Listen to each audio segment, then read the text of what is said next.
नमस्कार, मैं हूं उपेंद्र यादव। गाजियाबाद से एक ऐसा मामला सामने आया जिसने कानून, समाज और संवेदनशीलता तीनों पर गंभीर सवाल खड़े कर दिए हैं। रेप के आरोप में 9 महीने तक जेल में बंद रहने के बाद जब आरोपी सुशील प्रजापति जमानत पर जेल से बाहर आया तो उसके समर्थकों ने जिस तरह स्वागत किया, उसने सोशल मीडिया से लेकर राजनीतिक और सामाजिक गलियारों तक बहस छेड़ दी है। जेल के बाहर फूल बरसाए गए, मालाएं पहनाई गई, नारे लगाए गए और गाड़ियों का काफिला निकलकर शक्ति प्रदर्शन किया गया। इस पूरे घटनाक्रम का वीडियो जब तेजी से वायरल हो रहा है, दरअसल मामला गाजियाबाद के मुरादनगर थाना क्षेत्र से जुड़ा हुआ है। एलएलबी की छात्रा ने हिंदू युवा वाहिनी के पूर्व नगर अध्यक्ष सुशील प्रजापति पर गंभीर आरोप लगाए थे।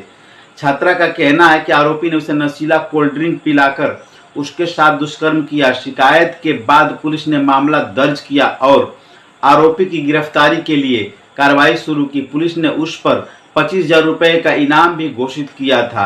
बाद में 11 अगस्त 2025 को उसे गिरफ्तार कर जेल भेज दिया गया था। करीब 9 महीने बाद अब उसे जमानत मिली है, लेकिन सवाल जमानत मिलने से ज्यादा उस स्वागत समारोह पर उठ रहे हैं जो जेल से बाहर आते ही आयोजित किया गया।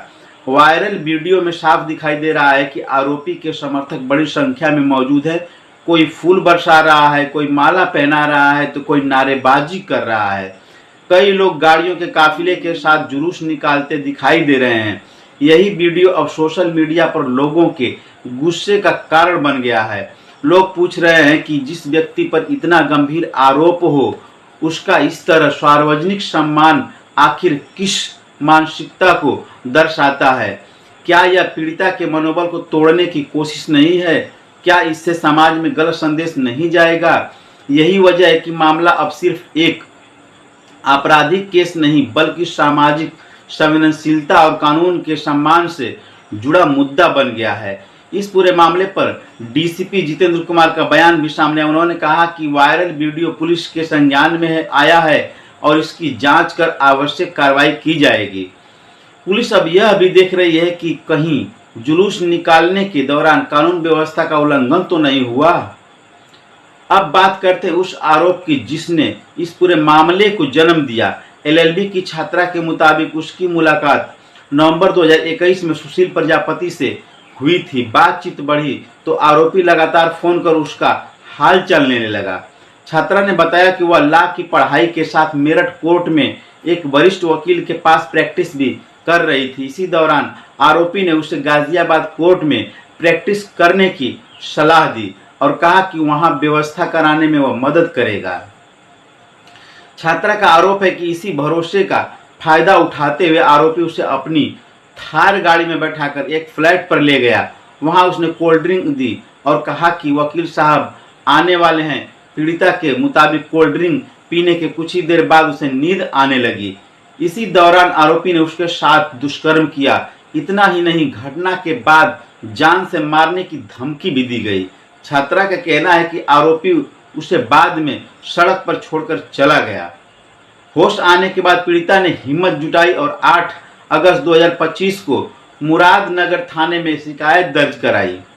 शिकायत के आधार पर पुलिस ने केस दर्ज किया और जांच शुरू की। इस दौरान मामला काफी चर्चाओं में रहा। केस दर्ज होने की जानकारी मिलते ही कुछ संगठनों के कार्यकर्ता भी थाने पहुंचे और हंगामा किया।